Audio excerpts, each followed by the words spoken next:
दोस्तों नमस्कार। हमारे साथ वरिष्ठ पत्रकार राजेश शर्मा जी मौजूद हैं। नमस्कार। और आज हम चर्चा करेंगे देश में इस वक्त जो चुनाव चल रहे हैं उनमें किस तरह के नैरेटिव सेट किए जा रहे हैं और नेताओं के, प्रमुख नेताओं के बोल किस तरह के हैं। महाराष्ट्र में चुनाव चल रहा है, झारखंड में चुनाव चल रहा है और यूपी की 10 सीटों पर भी उपचुनाव हो रहे हैं, 9 सीटों पर। तो खास तौर पर हम बात करेंगे, फोकस करेंगे प्रधानमंत्री के उस सिलेबस पर जो उन्होंने खोला है, जिसके चैप्टर उन्होंने पलटने शुरू कर दिए हैं। पिछले चुनाव में हमने देखा कि वो किस तरह से बात कर रहे थे मंगलसूत्र की, किस तरह से बात कर रहे थे वो कि अगर इंडिया की सरकार आती है तो ये आपका मंगलसूत्र छीन लेंगे, ये आपके 2 मकान हैं तो एक मकान छीन लेंगे। और फिर उसके बाद बात अब झारखंड में तो यहाँ तक पहुँच जाती है कि ये आपकी रोटी बेटी छीन रहे हैं। उन्होंने कहा छीन रहे हैं, ये शब्द इस्तेमाल किया। तो राजेश भाई साहब, यूं तो पॉलिटिक्स में लंबे समय से ही नेता जो है अपने अपने तरीके से संकेतों के जरिए खुले तौर पे कुछ बातें कहे बिना ध्रुवीकरण की कोशिश करते हैं, संप्रदाय के आधार पे, जाति के आधार पे। लेकिन प्रधानमंत्री जिस तरह से एक जिम्मेदार पद पे होते हुए, चूंकि हम ये मान के चलते हैं कि हमारे देश के जो प्रधानमंत्री हैं, राष्ट्रपति हैं, या परिवार में जो हमारे घर के बुजुर्ग हैं, नई पीढ़ी उनको फॉलो करती है, उनसे सीखती है और वो हमेशा हमेशा सदाचार, शिष्टाचार इसकी सीख देते हैं और वही आइकन होते हैं, वही आदर्श होते हैं। तो ये किस तरह का आदर्श हमारे नेता इस वक्त स्थापित कर रहे हैं, ये हम आपसे जानना चाहेंगे।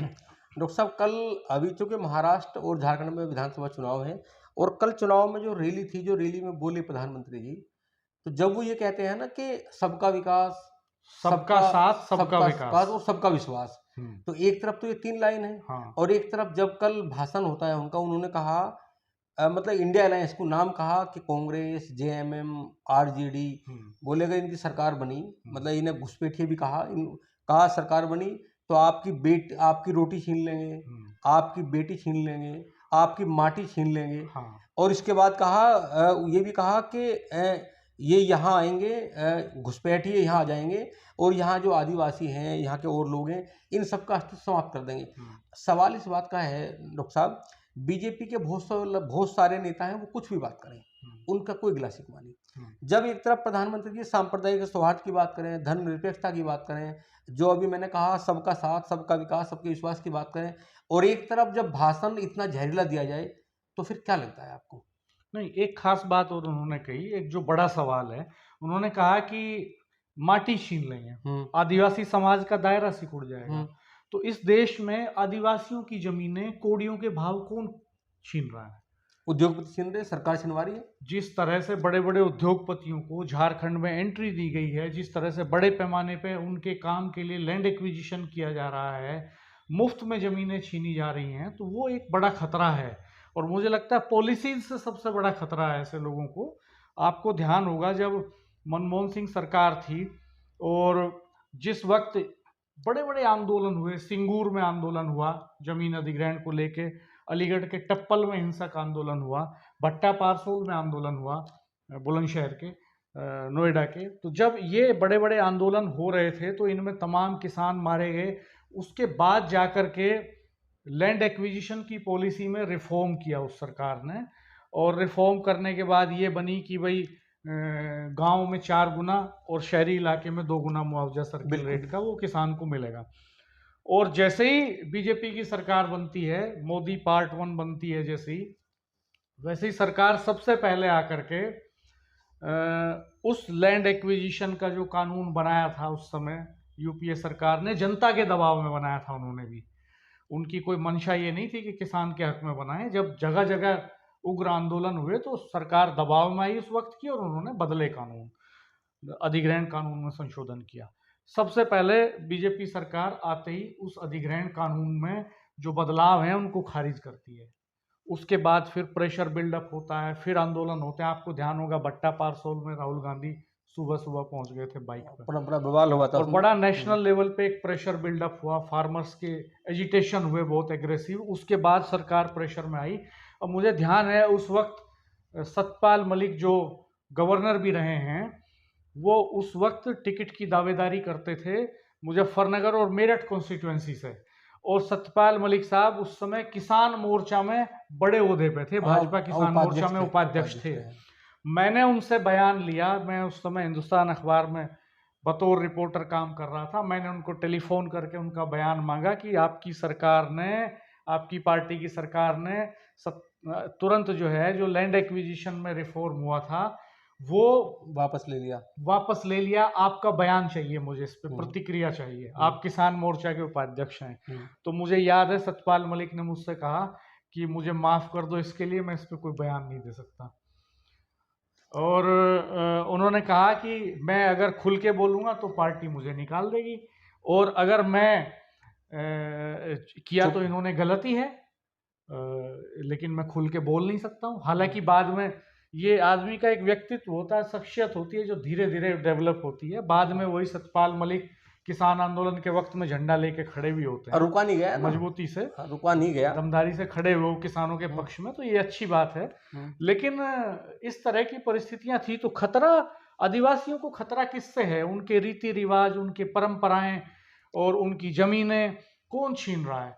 वो जो इंडस्ट्रियलाइजेशन का जो घोड़ा है, जो अश्वमेध यज्ञ इस देश में अडानी अंबानी ने छोड़ रखा है, जो सब कुछ हड़प लेना चाहता है, सारी जमीनों पे देश की कब्जा कर लेना चाहता है, सारी नदियों को कब्जा लेना चाहता है, सारे ग्राउंड वाटर पे कब्जा कर लेना चाहता है, उससे खतरा है।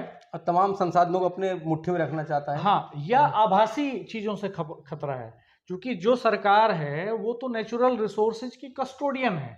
असली मालिक इस देश के जल जंगल जमीन के असली मालिक तो इस देश के नागरिक हैं। बिल्कुल। सरकार कस्टोडियन है, और उसको इलेक्ट इसलिए किया है कि वो पब्लिक वेलफेयर में, हम वेलफेयर स्टेट हैं, हम कोई तानाशाह देश नहीं है, राजतंत्र भी नहीं है ये। और ये जो संसाधन हमें दिए गए हैं, सरकारों को दिए गए हैं, जनता ने सौंपे हैं, ये इसलिए दिए हैं कि उन सारे संसाधनों का इस्तेमाल जनता के हक में करे और तमाम कुरीतियों को खत्म करे, समाज को प्रगतिशीलता की तरफ लेके जाए। तो उसकी आड़ में अब सरकारें ये कर रही हैं कि जो गरीब लोग हैं, जो गांव देहात हैं, उनकी जमीनों को कौड़ियों के भाव में खरीदा जा रहा है। ग्राउंड वाटर, बड़ी बड़ी मल्टीनेशनल्स यहीं के ग्राउंड वाटर को यूज करती हैं मुफ्त में, उससे कोल्ड ड्रिंक्स बनाती हैं, उसी को सप्लाई करती हैं। बिल्कुल। और तमाम पेस्टिसाइड्स लगाने की फैक्ट्रियां जो दूसरे देशों में बैन है। मैं अभी एनजीटी के जस्ट डॉक्टर अफरोज साहब को सुन रहा था, पिछले साल मेरठ आए थे एक गोष्ठी में, तो डॉक्टर अफरोज साहब ने कहा कि कई ऐसे प्रतिबंधित कीटनाशक जिनकी फैक्ट्री दुनिया में, फैक्ट्री लगाना तो विकसित देशों में दूर की बात है, उनका नाम लेना भी गुनाह है, उनकी कहीं बिक्री नहीं होती, प्रतिबंधित हैं वो, उनकी फैक्ट्रियां हमारे देश में वो मल्टीनेशनल कंपनियां आके लगा रही हैं, वो हमारे ग्राउंड वाटर को पोल्यूटेड कर रही हैं, वो हमारे AQI को, NCR में AQI 400 चल, भयंकर बीमारी को जन्म दे रही हैं। तो सवाल क्या है कि हमारे नेता पूरी लड़ाई को, जो जनता की रोजी रोटी की लड़ाई है, जो महंगाई के खिलाफ लड़ाई होनी चाहिए, जो गरीबी के खिलाफ लड़ाई होनी चाहिए, जो इस देश के प्राकृतिक संसाधनों को मल्टीनेशनल्स, जो एकदम से दैत्याकार मल्टीनेशनल्स हैं, उनसे बचा के पब्लिक सेक्टर में डेवलपमेंट की जो पॉलिसी होनी चाहिए, यही पार्टी एक समय में स्वदेशी का आंदोलन चलाती थी। आपको ध्यान हो, गोविंदाचार्य बड़े नेता होते थे, थिंक टैंक रहे, वो स्वदेशी आंदोलन चलाया इसी पार्टी ने। और आज वही पार्टी स्वदेशी के नारे को रद्दी के टोकरे में फेंक चुकी है, और रद्दी के टोकरे में फेंक के आज सारे नेचुरल रिसोर्सेज को मल्टीनेशनल्स को दिया जा रहा है, सारे पब्लिक सेक्टर यूनिट्स को प्राइवेट सेक्टर यूनिट्स में बेचा जा रहा है। तो खतरा किससे है? दरअसल सवाल इस बात का है, मैं तो एक बार फिर पुनः दोहराऊंगा इस बात को, कि दुनिया के सबसे बड़े लोकतंत्र के जो प्रधानमंत्री हैं, अगर वो अपने देश में एक तरफ धर्मनिरपेक्षता की बात करेंगे, सांप्रदायिक सौहार्द की बात करेंगे, और फिर रैलियों में, आपके याद होगा जब मेंबर ऑफ पार्लियामेंट का चुनाव था तो उत्तर प्रदेश में कई जगह भाषण दिए गए, राजस्थान में भाषण दिए गए, उन्होंने कहा कि इंडिया अलायंस वाले घुसपैठी हैं, उन्हें घुसपैठी बताया गया। भाई लोकतंत्र में वो भी तो पॉलिटिकल पार्टियां हैं, उन्हें घुसपैठिया बताया गया कि ये लूट लेंगे, महिलाओं के जो है वो कहा था कि जेवर लूट लेंगे, मंगलसूत्र लूट लेंगे, और अब तो कह रहे हैं कि बेटियों को कह रहे बेटियों को लेंगे, लूट लेंगे, रोटी को लूट लेंगे, माटी को लूट लेंगे। आप बताओ, एक उन्होंने बयान दिया कि ये लोग जो बहुत ज्यादा बच्चे पैदा करते हैं, तो आप ये बताओ, आप तो तीसरी बार प्रधानमंत्री हो, संसद में क्यों नहीं लिया ये 2 बच्चों का कानून?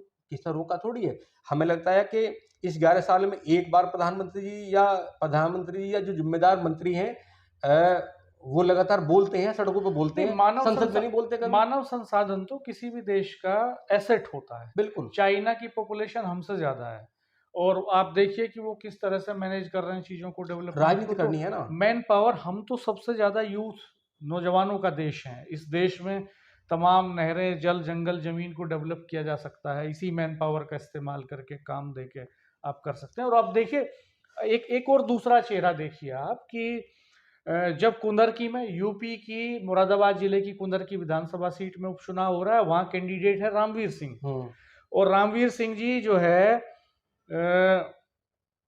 टोपी लगा के और गमछा डाल के प्रचार करने निकल रहे हैं। बिल्कुल, मस्जिदों में जा रहे हैं, मस्जिदों में जा रहे हैं, ईदगाह में जा रहे हैं, वो वोट मांग रहे हैं वहां पे। तो वहां खतरा नहीं है, खतरा वहां पे है जहां पे वो ये नैरेटिव सेट किया जा रहा है बेसिकली। तो आप देखिए कि इस देश में तो साझी संस्कृति का देश है। इस देश में तो सदियों से हिंदू मुसलमान मिलके रहते आए हैं। और आप ये देखिए कि अब मुजफ्फरनगर का जो दंगा हुआ, दंगों का दंश लोगों ने देखा, झेला, वहां से कैसे कैसे निकल के आए। मेरठ में तमाम दंगे हुए, कानपुर में तमाम दंगे हुए, मुरादाबाद में तमाम दंगे हुए। तो दंगों का दंश इस समाज ने, इस देश ने बखूबी देखा है। भारत पाकिस्तान का विभाजन देखा है, जो कितना दर्दनाक था।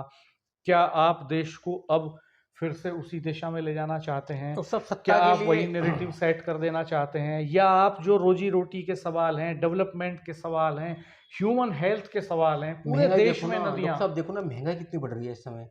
अब पहले जब हम पढ़ते थे तो 50 रुपए की सब्जियां थैले में आती थी, आज 1000 रुपए की सब्जी पॉलिथीन में चली आती है। आप देखो कि घर में महंगाई का क्या बुरा हाल है। हमारे यहाँ सबसे ज्यादा है। शिक्षा इतनी महंगी हो गई है। आप बताइए, बड़े बड़े दावे करते हो, हमें तो लगता नहीं कि अगर हम पढ़ा रहे हैं किसी बच्चे को जो 1 साल में 1-1.5 लाख से कम उसकी फीस या वह फीस जाती हो। आप देखो, थोड़ा बुखार हो जाए, किसी बच्चे को बुखार हो जाए तो कम से कम 10,000 रुपये लगते हैं। बात होती है बड़ी बड़ी कि भाई बहुत चिकित्सा में, मेडिकल में साइंस ने बहुत डेवलपमेंट कर दिया। जब हम व्यक्तिगत रूप से देखते हैं तो डॉक्टर साहब परेशानी होते हैं। ग्राउंड पे तो लोग मर रहे हैं, मामूली बीमारियों से लोग मर रहे हैं, इलाज नहीं है, समय पे एक्सीडेंट्स हो रहे हैं, रोड एक्सीडेंट्स बेतहाशा हो रहे हैं, हमारी सड़कें सब ओवर क्राउडेड हैं, हमारे शहर। एनजीटी के जज डॉक्टर अफरोज साहब ही एक बड़े कार्यक्रम में कह रहे थे, मैं उन्हीं को कोट कर रहा हूँ, मेरे पास उनका वीडियो है, हमने यहाँ चैनल पे डाला भी है। वो कह रहे थे कि हमारे जो शहर हैं वो ओवर क्राउडेड हैं। जो इस देश में जो 10 लाख तक की पॉपुलेशन के शहर हैं, वो आज 30 लाख की पॉपुलेशन बियर कर रहे हैं, 30 लाख लोग रह रहे हैं, उनमें रहने की जगह नहीं है लोगों पे। ओवर क्राउडेड शहर हो गए हैं। नदियाँ, अधिकांश नदियाँ पोल्यूटेड हैं। गंगा की हालत आप देख ही रहे हैं, नमामि गंगे के बावजूद भी। समुद्र पोल्यूटेड हो रहा है, हवा सांस लेने लायक नहीं बची है, ग्राउंड वाटर बड़ी तेजी से पोल्यूटेड हो रहा है। और हम किस तरह के पैरामीटर्स पे बात कर रहे हैं? जितने ह्यूमन डेवलपमेंट के पैरामीटर्स हैं, इंटरनेशनल एजेंसीज जो सर्वे करती हैं, स्टडी करती हैं, उनमें हम अधिकांश में 100 के ऊपर बिल्कुल टिकते हैं। प्रेस की फ्रीडम का सवाल हो, या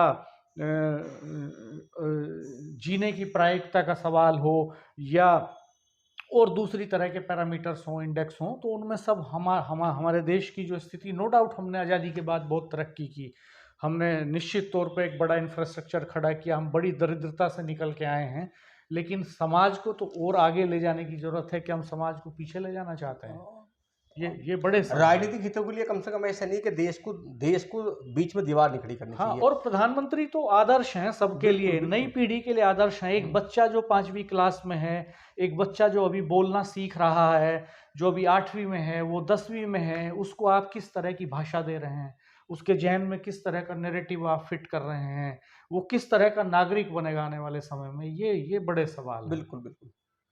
खैर दोस्तों, आप भी अपनी प्रतिक्रिया दीजिएगा, आप कमेंट बॉक्स में बताइएगा कि आप इस नैरेटिव को ठीक मानते हैं कि गलत मानते हैं। और आपकी राय क्या है? आप सहमत हो सकते हैं, असहमत हो सकते हैं। आप वीडियो को शेयर कीजिएगा, आपके कमेंट्स हमारे लिए हमेशा बहुत वैल्यूएबल होते हैं। और वीडियो को मित्रों के साथ शेयर जरूर कीजिएगा। सब्सक्राइब नहीं किया है तो सब्सक्राइब जरूर कर दीजिएगा। आप में से बहुत सारे मित्र ऐसे हैं जो रेगुलर देख रहे हैं लेकिन सब्सक्राइब नहीं किया अभी, तो प्लीज़ सब्सक्राइब जरूर कीजिएगा और बेल आइकन प्रेस कर दीजिएगा। धन्यवाद, नमस्कार।